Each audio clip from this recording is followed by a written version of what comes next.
Is dit wat die kerk geword het?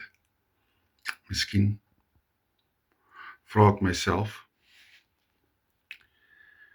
Vir my persoonlik, as 'n piesang oorryp is, dan begin dit my keel te brand en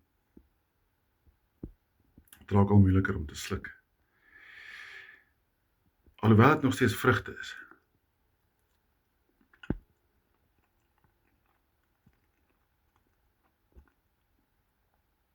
En dit nog steeds lekker is, kan ek nie help om te voel dat dit is oorryp nie. As ons in die kerk sit Sondag na Sondag en ons word net soos in 'n groot vrugtebak, sit ons almal saam. En niemand eet van ons nie. En niemand drink van ons nie. Dan sit ons in 'n groot vrugtebak en oorryp word. En op die einde van die dag kan ons ook weggegooi word. Ons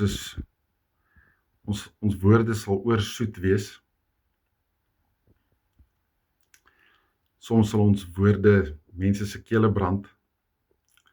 Sal 'n snaakse smaak los as die vrug wat ons dra al so ryp is dat hy eintlik al vrot is.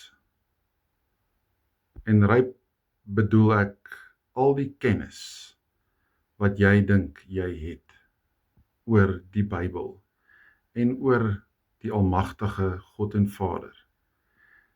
En die kennis wat jy dink jy het oor Jesus Christus en sy Heilige Gees. Die kennis wat jy dink jy het oor die ewigheid. Daai is die kennis wat miskien kan bydra aan die vrotwording van jou vrug, want jy weet al te veel en jy gee te min af. Jy deel nie jou boom se vrugte met mense minder as jy nie.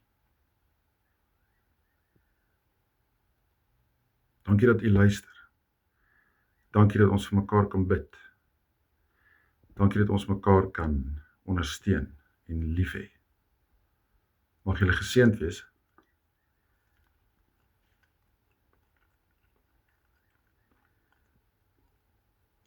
Mag julle geseënd wees.